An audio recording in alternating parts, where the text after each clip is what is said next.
거실에는 새벽 공기가 차갑게 가라앉아 있었고 남편은 소파에 앉아 신문을 펼쳤다. 아내는 식탁 앞에 서서 남편을 바라봤지만 남편은 고개조차 들지 않았다. 아내는 식탁을 손바닥으로 세게 내려쳤고 그 소리가 거실 전체에 울렸다. 남편은 그제야 신문에서 시선을 떼었지만 표정은 변하지 않았다. 아내는 남편에게 병원 예약 시간을 알렸지만 남편은 대답하지 않았다. 남편은 신문을 접어 탁자 위에 놓았고 그러면서도 아내의 말은 듣지 않는 듯했다. 아내는 한 걸음 앞으로 나섰고 남편은 몸을 뒤로 기댔다. 두 사람 사이의 거리는 좁혀지지 않았다. 저는 이 장면을 보는 순간 깊은 분노를 느꼈습니다. 남편의 무관심은 단순한 피로가 아니라 의도적인 무시였고 아내의 목소리는 이미 수십 번 무시당한 사람의 목소리였습니다. 남편은 자리에서 일어났고 방으로 향했다. 아내는 그 뒷모습을 바라보며 입술을 깨물었지만 따라가지 않았다. 남편은 방문을 열었고 들어가면서 문을 세게 닫았다. 그 소리는 거실까지 울렸고 아내는 그 자리에 그대로 서 있었다. 저는 남편의 행동에서 회피와 거부를 동시에 보았습니다. 그는 대화를 원하지 않았고 아내의 존재조차 인정하지 않으려 했습니다. 아내는 식탁에 앉아 찬물을 한 잔 마셨다. 손은 미세하게 떨렸고 입술은 창백했다. 그녀는 컵을 내려놓았고 한참 동안 허공을 바라봤다. 시계는 새벽 5시를 가리키고 있었다. 결혼 40년이 흘렀지만 두 사람 사이에는 아무것도 남지 않은 것처럼 보였다. 남편은 아내를 무시했고 아내는 남편에게 더 이상 기대하지 않았다. 저는 이 부부가 오래전부터 각자의 세계에 갇혀 살아왔다는 사실을 확신했습니다. 오늘 이야기를 시작하기 전에 구독과 알림 설정 부탁드립니다. 여러분의 구독 하나가 제가 이야기를 이어갈 수 있는 힘이 됩니다. 아내는 결혼 초반부터 남편의 무관심을 견뎌왔다. 남편은 직장일에 몰두했고 집안일은 아내의 몫이라고 생각했다. 아내는 아이들을 키우며 시부모를 모셨고 남편은 그 시간 동안 승진과 업무에 집중했다. 두 사람은 같은 집에 살았지만 서로 다른 세계를 살았다. 저는 이 부부의 갈등이 최근에 시작된 것이 아니라는 사실을 알았습니다. 이들은 수십 년 동안 서로를 외면해 왔고 지금은 그 결과를 마주하고 있었습니다. 남편은 방 안에서 옷을 갈아입었고 외출 준비를 했다. 아내는 그 소리를 들었지만 방문을 열지 않았다. 남편은 현관으로 나왔고 신발을 신었다. 아내는 남편을 바라봤지만 남편은 아내를 보지 않았다. 남편은 현관문을 열고 나갔고 문이 닫히는 소리가 거실에 메아리 쳤다. 아내는 그제야 긴 한숨을 내쉬었다. 그녀는 남편이 떠난 집안을 천천히 둘러봤다. 거실은 여전히 차갑고 고요했다. 저는 아내의 표정에서 깊은 외로움과 체념을 느꼈지만 동시에 그녀 역시 무언가를 숨기고 있다는 의심이 들었습니다. 아내는 부엌으로 가서 설거지를 시작했다. 손은 기계적으로 움직였고 표정은 굳어 있었다. 그녀는 그릇을 씻으면서 한 번도 창밖을 보지 않았다. 저는 그녀의 행동이 습관처럼 반복되어 왔다는 사실을 알 수 있었습니다. 남편은 집 밖으로 나와 차에 올랐다. 시동을 걸었고 핸들을 잡았지만 출발하지 않았다. 그는 백미러로 집을 바라봤지만 곧 시선을 돌렸다. 차는 천천히 움직이기 시작했고 골목을 빠져나갔다. 저는 두 사람 모두 상대에게 진심을 말하지 않고 있다고 판단했습니다. 이들의 갈등은 표면적인 무시와 냉대가 아니라 더 깊은 곳에 뿌리내린 문제에서 비롯된 것이었습니다. 하루가 시작되었지만 두 사람에게 오늘은 어제와 다르지 않았다. 남편은 약속 장소로 향했고 아내는 집에 홀로 남았다. 저는 이 부부가 곧 돌이킬 수 없는 선택 앞에 서게 될 것이라는 예감을 지울 수 없었습니다. 아내는 병원 예약 확인 문자를 다시 읽었다. 오후 2시 정형외과 무릎 통증 진료.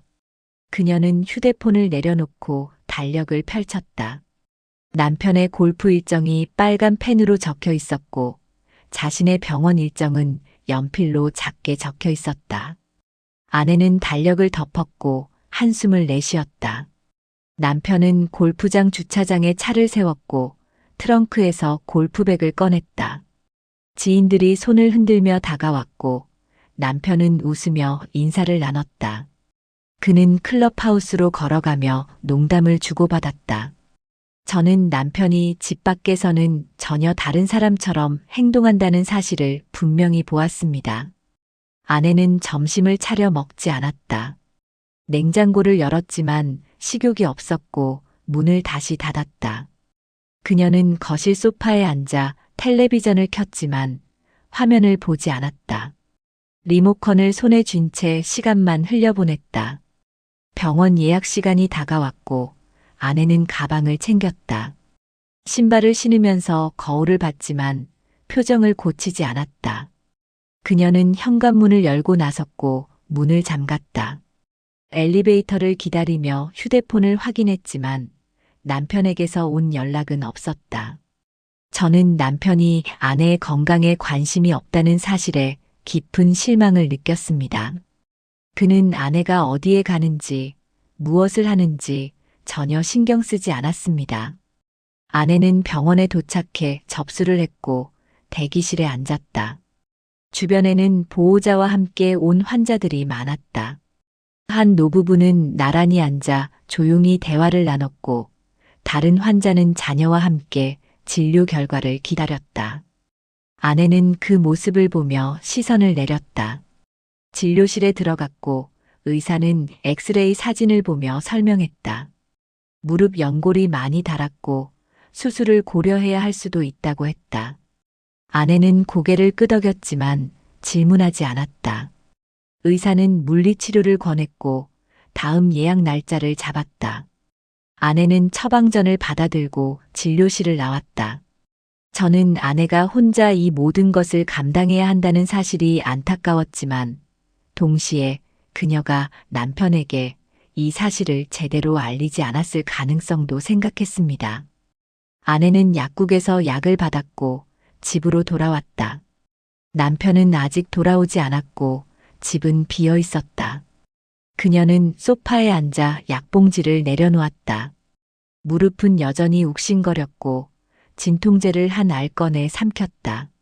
남편은 골프를 마치고 동료들과 저녁 약속을 잡았다.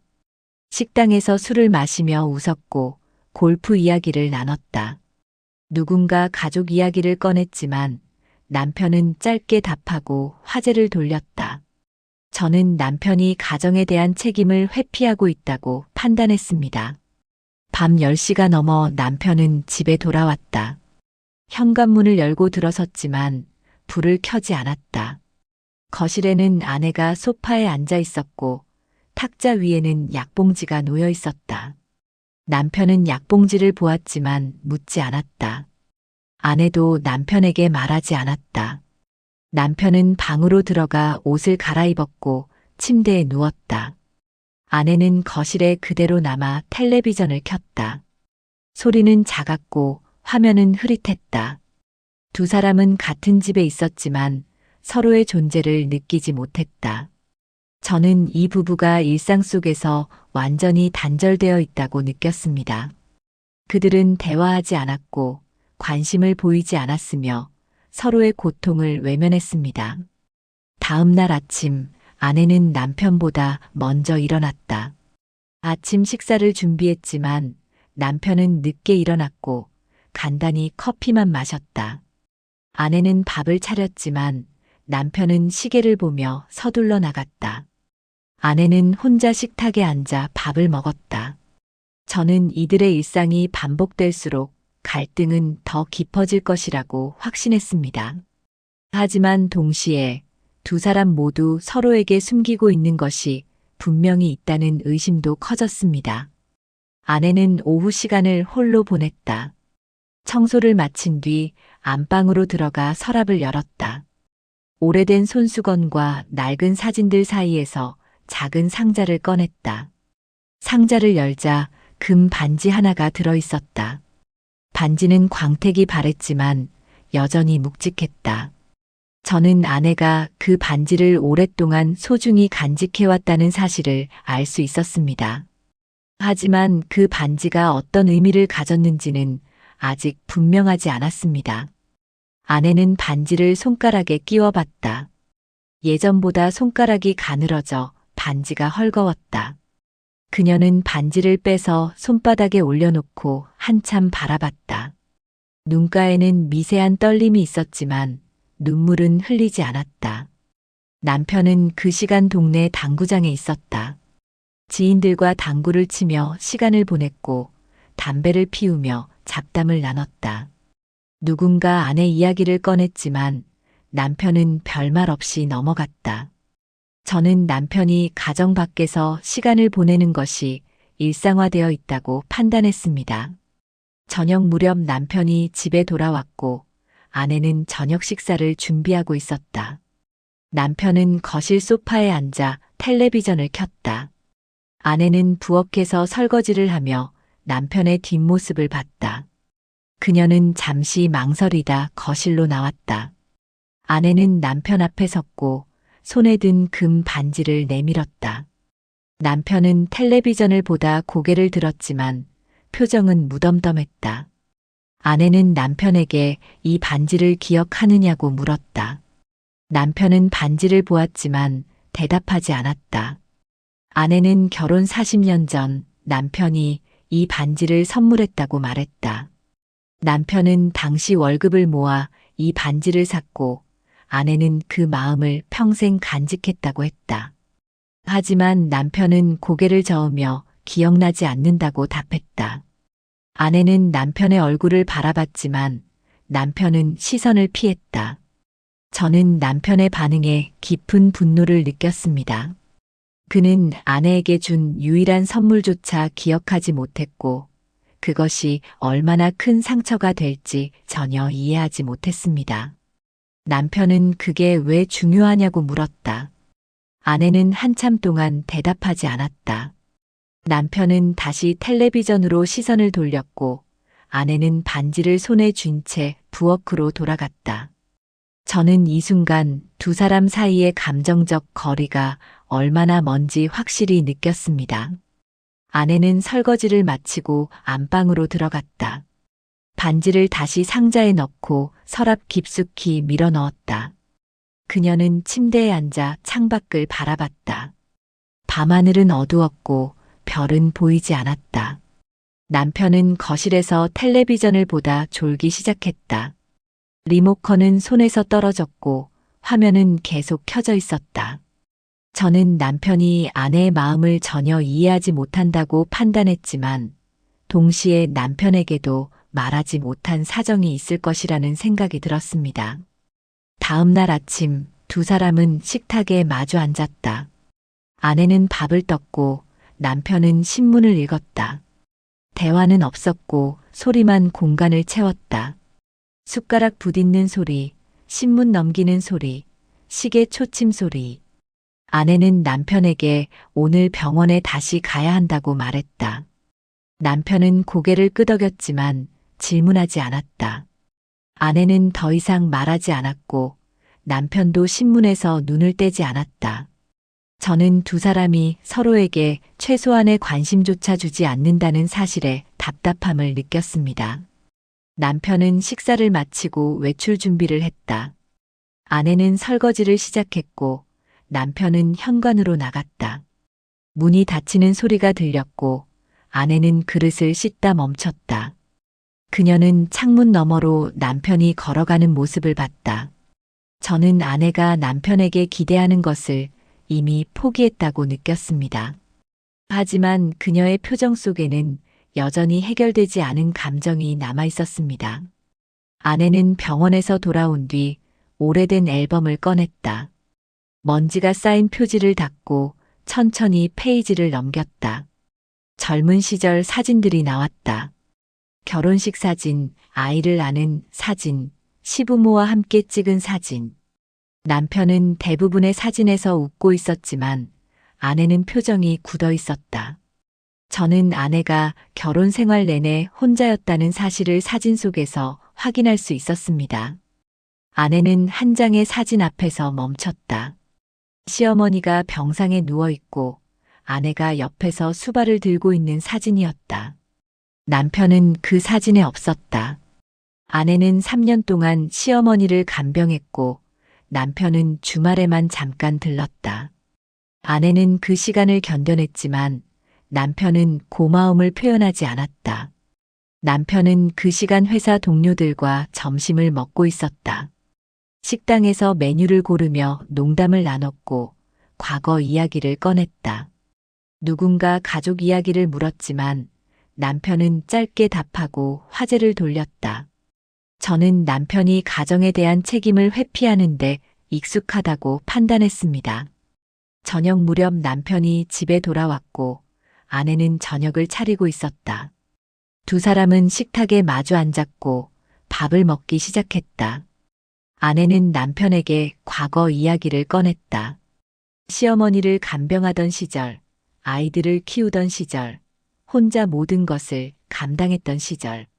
남편은 숟가락을 내려놓고 아내를 봤다.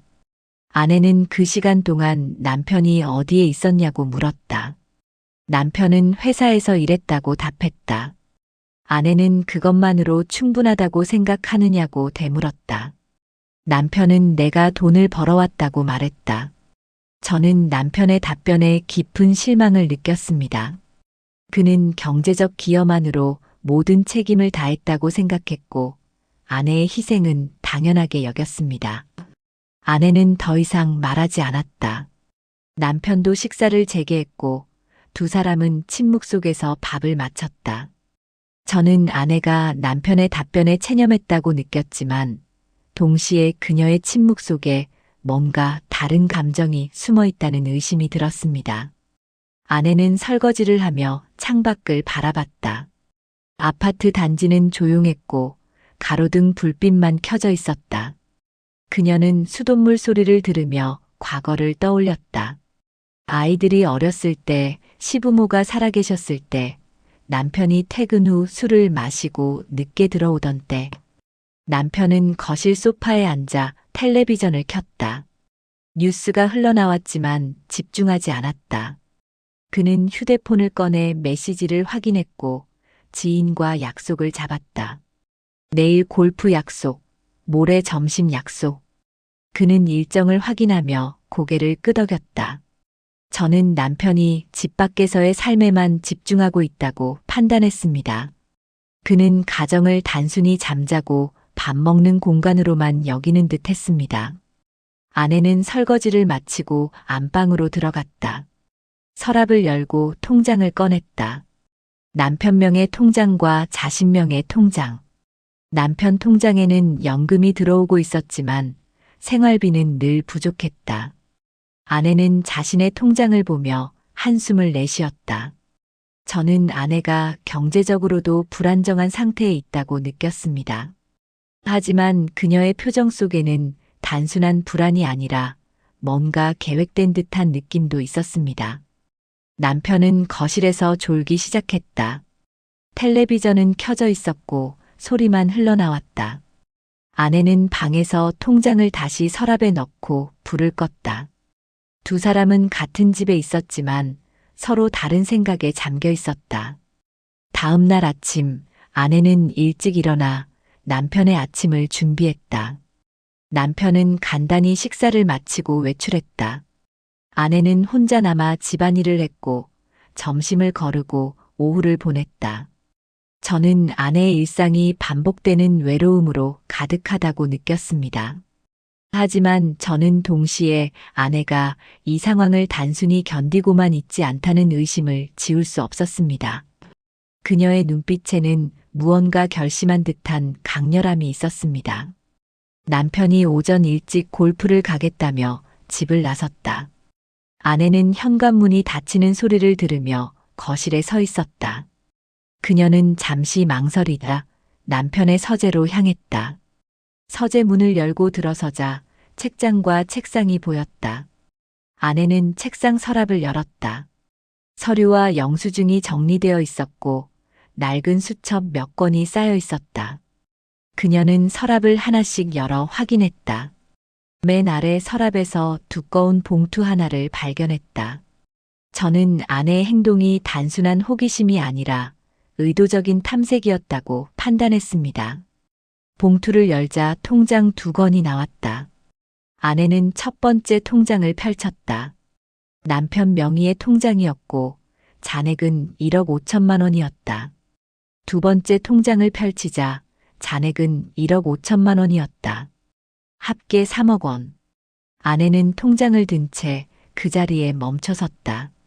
남편은 그동안 생활비를 쪼개듯 주었다. 매달 200만 원을 주며 그것으로 모든 것을 해결하라고 했다. 아내는 병원비와 생활비를 아끼며 살았고 여유가 없었다. 그런데 남편은 3억 원을 숨겨두고 있었다. 저는 이 순간 분노와 배신감을 강하게 느꼈습니다. 남편은 아내에게 경제적 압박을 가하면서 자신은 거액을 숨기고 있었습니다. 아내는 통장을 사진으로 찍었다. 손은 떨렸지만 흔들리지 않게 찍었다. 통장을 다시 봉투에 넣고 서랍에 정리한 뒤 서재를 나왔다. 그녀는 거실 소파에 앉아 휴대폰 속 사진을 다시 확인했다. 저녁 무렵 남편이 집에 돌아왔다. 아내는 저녁을 차려놓고 식탁에 앉아 있었다. 남편은 평소처럼 손을 씻고 식탁에 앉았다. 아내는 남편을 바라보며 입을 열었다. 아내는 남편에게 서재에서 통장을 발견했다고 말했다. 남편은 숟가락을 든 채 멈췄다. 아내는 3억 원이 들어있는 통장 2권을 봤다고 덧붙였다. 남편은 고개를 들어 아내를 봤다. 표정은 굳어 있었고 말이 없었다. 아내는 왜 그 돈을 숨겼느냐고 물었다. 남편은 그건 내 돈이라고 답했다. 아내는 결혼 40년 동안 생활비를 아끼며 살았는데 남편은 그 돈을 혼자 모으고 있었다고 말했다. 남편은 내가 번 돈이니 내가 관리할 권리가 있다고 말했다.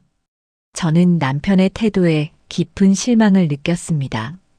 그는 부부 공동의 재산이라는 개념 자체를 부정하고 있었습니다. 아내는 더 이상 참지 못하고 목소리를 높였다. 남편은 자리에서 일어나 방으로 들어갔다. 아내는 식탁에 혼자 남았고 남편이 차린 밥은 그대로 식었다. 저는 이 순간 두 사람의 갈등이 돈 문제로 표면화되었다고 판단했습니다. 하지만 저는 동시에 아내에게도 숨긴 것이 있을 것이라는 의심을 지울 수 없었습니다. 그녀의 반응은 단순한 배신감만이 아니라 뭔가 계산된 듯한 느낌도 있었습니다. 아내는 밤늦게까지 거실에 앉아 있었다. 남편은 방에서 나오지 않았고 두 사람 사이의 거리는 더 멀어졌다. 저는 이 부부가 이제 돌이킬 수 없는 지점에 가까워지고 있다고 느꼈습니다. 다음 날 아침 남편은 일찍 집을 나갔고 아내는 혼자 아침을 먹었다. 그녀는 식사를 마친 뒤 휴대폰을 꺼내 통장 사진을 다시 확인했다. 그리고 어딘가에 전화를 걸었다. 저는 아내가 다음 행동을 준비하고 있다고 판단했습니다. 주말 오후 딸이 집에 찾아왔다. 현관문을 열고 들어서자 거실은 조용했고 아내는 부엌에서 설거지를 하고 있었다. 딸은 어머니에게 인사를 건넸고 아내는 손을 닦으며 반갑게 맞았다. 남편은 안방에 있었고 딸이 왔다는 소리를 들었지만 나오지 않았다. 딸은 소파에 앉아 어머니에게 최근 상황을 물었다. 아내는 아버지와 갈등이 심해졌다고 말했다. 딸은 무슨 일이냐고 물었고 아내는 숨겨둔 통장 이야기를 꺼냈다. 딸은 표정이 굳어졌고 한참 동안 말이 없었다. 저는 딸이 이미 이 문제에 대해 알고 있었을 가능성을 생각했습니다. 남편이 방에서 나와 거실로 왔다. 딸은 아버지에게 인사를 했고 남편은 고개를 끄덕이며 소파에 앉았다. 세 사람은 서로를 바라봤지만 대화는 쉽게 시작되지 않았다. 딸이 먼저 입을 열었다. 딸은 부모님이 왜 이렇게까지 된 건지 이해가 안 된다고 말했다. 아내는 아버지가 돈을 숨겼다고 말했고 남편은 내 돈을 내가 관리하는 게 뭐가 잘못이냐고 반박했다. 딸은 두 사람의 말을 듣고 한숨을 내쉬었다. 그때 딸이 어머니를 향해 말했다. 엄마도 잘못이 있다고. 아내는 딸을 바라보며 무슨 말이냐고 물었다. 딸은 어머니가 20년 넘게 친정에 돈을 보내왔다는 사실을 아버지가 알고 있다고 말했다. 저는 이 순간 충격을 받았습니다. 아내 역시 남편 몰래 돈을 빼돌리고 있었던 것입니다. 아내는 얼굴이 굳어졌고 딸은 계속 말을 이어갔다. 어머니는 오빠가 사업 실패했을 때 돈을 보냈고 이모 집이 어려울 때도 돈을 보냈으며 외할머니 병원비도 몰래 부담했다고 했다. 그 액수는 지금까지 1억이 넘는다고 했다. 남편은 딸의 말을 듣고 고개를 끄덕였다. 아내는 그건 내 친정 일이라고 항변했다. 남편은 그럼 내 돈도 내 일이라고 답했다. 저는 두 사람 모두 상대를 속여왔다는 사실에 깊은 실망을 느꼈습니다. 딸은 부모님이 서로에게 솔직하지 않았다고 말했다. 아버지는 돈을 숨겼고 어머니는 친정에 돈을 보냈다. 두 사람 모두 상대를 믿지 않았고 혼자 결정했다. 딸은 이제 어떻게 할 거냐고 물었다. 아내는 대답하지 않았고 남편도 침묵했다. 거실은 무거운 공기로 가득 찼다. 저는 이 가족이 신뢰를 완전히 잃었다고 판단했습니다. 딸은 부모님이 이혼을 고려하고 있는지 물었다. 아내는 고개를 들어 딸을 봤지만 확답하지 않았다. 남편은 창밖을 바라보며 아무 말도 하지 않았다. 딸은 한숨을 내쉬며 자리에서 일어났다. 딸은 집을 나서며 부모님이 대화를 해보라고 당부했다. 하지만 현관문이 닫힌 뒤에도 두 사람은 각자 다른 곳을 바라보며 말이 없었다. 저는 두 사람이 이미 대화할 의지를 잃었다고 느꼈습니다.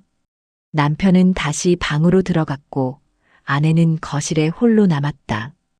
그녀는 소파에 앉아 딸이 남긴 말을 곱씹었다. 저는 아내가 자신의 잘못을 인정하기 어려워하고 있다고 판단했지만 동시에 남편 역시 마찬가지라고 느꼈습니다. 저녁이 되었지만 두 사람은 함께 식사하지 않았다. 아내는 부엌에서 혼자 밥을 먹었고 남편은 방에서 배달 음식을 시켰다. 저는 이 부부가 이제 같은 공간에 있어도 완전히 분리된 삶을 살고 있다고 확신했습니다. 며칠이 지났지만 두 사람은 대화하지 않았다. 남편은 외출 시간이 늘었고 아내는 집에서 혼자 시간을 보냈다. 어느 날 저녁 남편이 평소보다 일찍 귀가했다. 그는 거실에 앉아 아내를 불렀다. 아내는 부엌에서 나와 남편 앞에 섰다. 남편은 무거운 표정으로 입을 열었다. 그는 아내에게 사실을 말해야 한다고 했다. 아내는 남편을 바라보며 기다렸다. 남편은 3억 원을 모은 이유가 따로 있었다고 말했다. 아내는 그게 무슨 말이냐고 물었다. 남편은 퇴직 후 사업을 하려 했다고 답했다. 그는 지인이 제안한 사업에 투자하려 했고 그 돈을 모아두었다고 했다. 저는 남편이 이제야 진실을 말하기 시작했다고 느꼈습니다. 하지만 그의 표정은 여전히 무언가를 숨기고 있는 듯 했습니다. 아내는 그럼 왜 말하지 않았느냐고 물었다. 남편은 아내가 반대할 것 같아서 말하지 않았다고 답했다.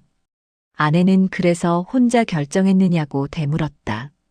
남편은 고개를 끄덕였다. 그리고 남편은 더 충격적인 말을 꺼냈다. 그 사업은 사기였다고. 남편은 지인에게 2억 원을 투자했고 그 돈은 돌아오지 않았다. 지인은 연락이 끊겼고 남편은 돈을 되찾으려 했지만 실패했다. 그 과정에서 대출까지 받았고 지금은 2억 원의 빚이 남아있다고 했다. 저는 이 순간 경악했습니다. 남편은 3억을 숨긴 것이 아니라 그중 2억을 잃었고 오히려 2억의 빚까지 진 상태였던 것입니다. 아내는 그 자리에 주저앉았다. 남편은 계속 말을 이어갔다. 빚은 남편 명의로 되어 있고 매달 이자를 갚고 있다고 했다. 그래서 생활비를 줄일 수밖에 없었다고 했다. 남편은 아내에게 미안하다고 말했지만 목소리는 떨렸다. 아내는 남편을 바라보며 물었다. 언제부터였느냐고. 남편은 3년 전이라고 답했다. 3년 동안 혼자 이 문제를 안고 있었다고 했다. 아내는 왜 말하지 않았느냐고 다시 물었다. 남편은 창피해서 그리고 아내가 실망할까봐 말하지 못했다고 답했다. 저는 남편의 고백이 진심이라고 느꼈지만 동시에 그가 3년 동안 아내를 속이며 혼자 문제를 떠안은 것에 분노했습니다. 아내는 남편에게 그럼 지금 남은 돈은 얼마냐고 물었다. 남편은 통장에 1억 원이 남아있다고 답했다. 하지만 그 돈으로 빚을 갚으면 아무것도 남지 않는다고 했다. 아내는 고개를 저으며 한숨을 내쉬었다. 남편은 아내에게 도움을 청했다. 아내가 친정에 보낸 돈을 돌려받을 수 있다면 빚을 갚을 수 있을 것 같다고 했다. 아내는 남편을 노려보며 말했다. 그 돈은 이미 다 쓰였고 돌려받을 수 없다고 했다. 저는 이 부부가 서로에게 진실을 숨기며 각자의 방식으로 가정을 파괴해왔다고 단호하게 판단했습니다. 둘 다 책임이 있었고 둘 다 상대를 믿지 않았으며 둘 다 대화를 회피했습니다. 남편은 그럼 어떻게 하느냐고 물었다. 아내는 당신 혼자 해결하라고 답했다. 남편은 아내의 말에 얼굴이 일그러졌지만 더 이상 말하지 않았다. 저는 두 사람이 이제 완전히 신뢰를 잃었다고 느꼈습니다. 그날 밤 남편은 집을 나갔다. 아내는 홀로 거실에 앉아 남편의 고백을 되새겼다. 저는 이 부부가 이제 선택의 기로에 섰다고 확신했습니다. 남편이 집을 나간 뒤 사흘이 지났다. 아내는 남편에게 연락하지 않았고 남편도 집에 돌아오지 않았다. 딸이 전화를 걸어 아버지 소식을 물었지만 아내는 모른다고 답했다. 딸은 걱정스러운 목소리로 아버지를 찾아보라고 했지만 아내는 대답하지 않았다. 저는 아내가 남편에게 완전히 등을 돌렸다고 판단했습니다. 나흘째 되는 날 남편이 집에 돌아왔다. 얼굴은 초췌했고 옷은 구겨져 있었다. 그는 현관에 서서 아내를 불렀다. 아내는 거실에서 나와 남편을 바라봤지만 표정은 차갑게 굳어 있었다. 남편은 아내에게 다시 한번 도움을 청했다. 빚을 함께 해결할 방법을 찾자고 했다. 아내는 고개를 저으며 말했다. 당신이 혼자 만든 문제니 혼자 해결하라고 했다. 남편은 우리가 부부 아니냐고 물었다. 아내는 부부였다면 처음부터 숨기지 말았어야 한다고 답했다. 저는 아내의 말이 옳다고 느꼈지만 동시에 그녀 역시 남편 몰래 친정에 돈을 보낸 사실을 상기시켰습니다. 두 사람 모두 상대를 배제해왔습니다. 남편은 아내에게 친정에 보낸 돈 이야기를 다시 꺼냈다. 아내는 그건 내 가족을 돕기 위한 것이었다고 답했다. 남편은 그럼 내가 사업하려던 것도 우리 미래를 위한 것이었다고 반박했다. 아내는 하지만 당신은 실패했고 빚까지 졌다고 말했다. 저는 두 사람이 서로의 잘못을 공격하며 해결책을 찾지 못하고 있다고 느꼈습니다. 남편은 소파에 주저앉았다. 그는 고개를 숙이고 한참 동안 말이 없었다. 아내는 남편을 내려다보며 서 있었다. 거실은 침묵으로 가득 찼고 시계 소리만 들렸다. 남편이 입을 열었다. 이혼하자고. 아내는 남편을 바라보며 대답하지 않았다. 남편은 우리는 이미 끝났다고 말했다. 아내는 그제야 고개를 끄덕였다. 저는 두 사람이 이제 돌아갈 수 없는 선을 넘었다고 확신했습니다. 남편은 방으로 들어가 짐을 쌌다. 옷가지와 세면도구를 가방에 넣었고 서랍에서 통장을 꺼냈다. 아내는 거실에 서서 남편의 움직임을 지켜봤지만 막지 않았다. 남편은 짐을 들고 현관으로 나왔다. 아내는 그를 배웅하지 않았고 남편도 뒤를 돌아보지 않았다. 현관문이 닫혔고 집은 다시 고요해졌다. 저는 남편이 떠난 후 아내의 표정에서 안도와 상실감을 동시에 느꼈습니다. 아내는 거실에 홀로 앉아 창밖을 바라봤다. 해가 지고 있었고 하늘은 붉게 물들어 있었다. 그녀는 40년의 결혼 생활을 떠올렸다. 젊은 시절, 아이를 키우던 시절, 시부모를 모시던 시절, 그리고 지금. 저는 아내가 후회하고 있는지 아니면 해방감을 느끼고 있는지 알 수 없었습니다. 그녀의 표정은 복잡했고 감정은 뒤섞여 있었습니다. 다음 날 아침, 아내는 평소처럼 일어났다. 아침을 준비했지만 혼자 먹었다. 설거지를 하며 남편의 빈자리를 봤다.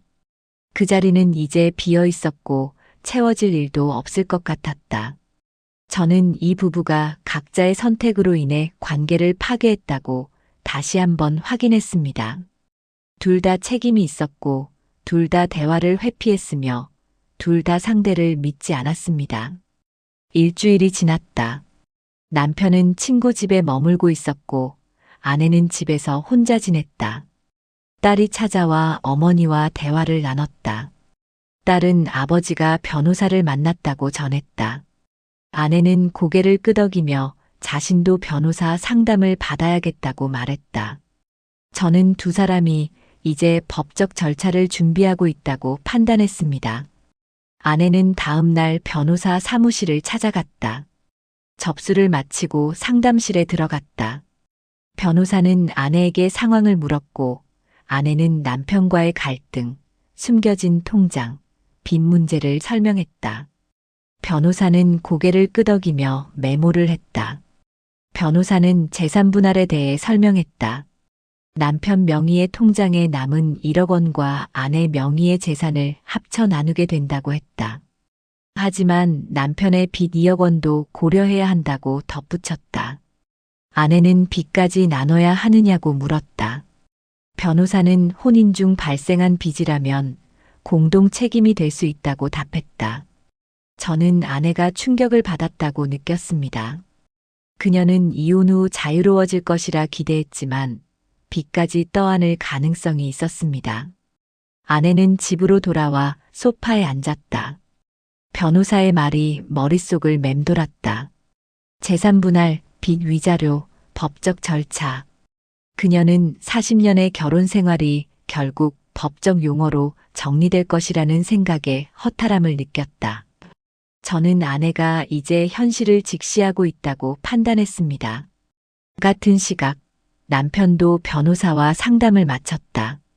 변호사는 남편에게 빚 문제가 이혼 절차에 영향을 줄 것이라고 설명했다. 남편은 아내에게 용서를 구할 생각이냐고 묻는 변호사의 질문에 고개를 저었다. 남편은 이미 돌이킬 수 없다고 답했다. 저는 남편 역시 이혼을 기정사실로 받아들였다고 느꼈습니다. 며칠 후 남편이 아내에게 연락을 했다. 만나서 이야기하자고 했다. 아내는 잠시 망설이다 동의했다.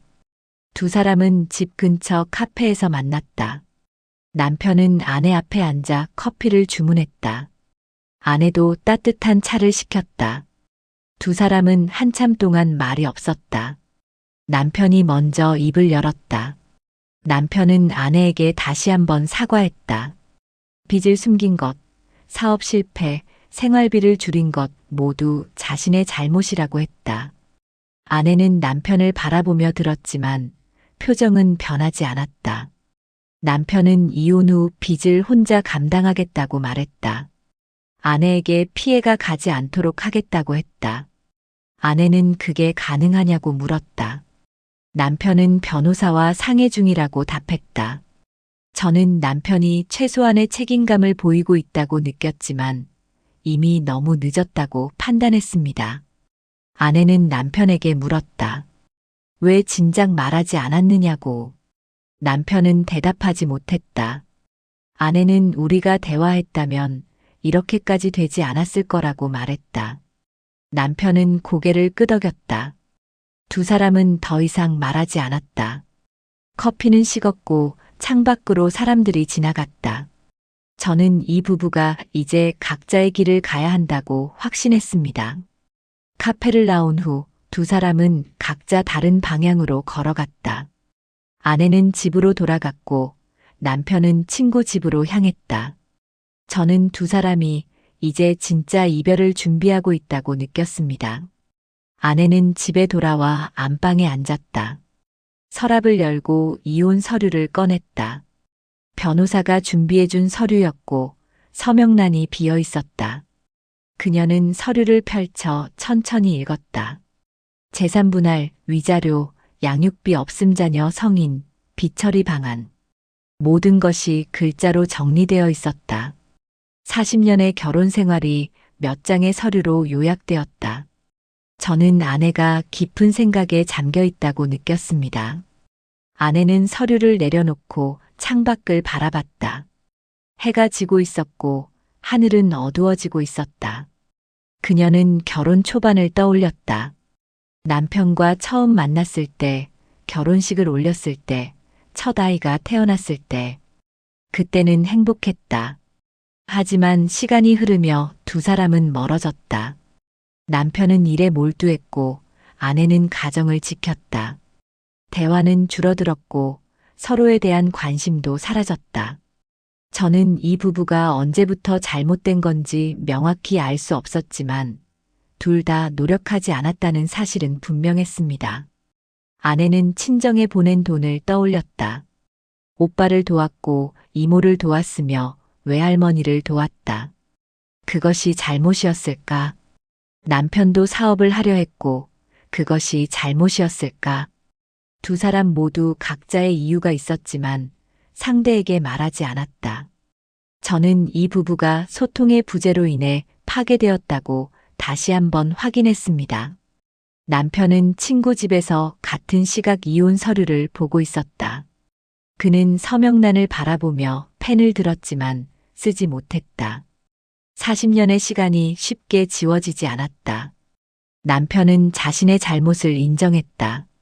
빚을 숨긴 것, 사업 실패, 아내를 무시한 것.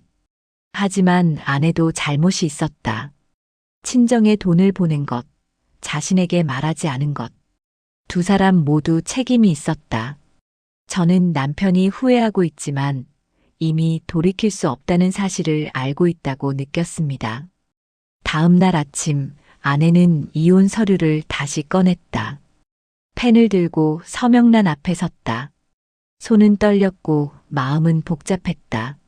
40년의 시간이 의미 없지는 않았지만 앞으로 남은 시간을 이렇게 살 수는 없다는 생각도 들었다. 저는 아내가 선택의 순간에 서 있다고 느꼈습니다. 남편도 같은 시각 서류를 보고 있었다. 그는 아내의 선택을 기다렸다. 아내가 서명하면 자신도 서명할 것이다. 두 사람은 각자의 공간에서 같은 고민을 하고 있었다. 저는 이 부부가 이제 마지막 결정을 내려야 한다고 판단했습니다. 아내는 펜을 들고 한참 동안 생각했다. 이혼을 하면 자유로워질 수 있을까?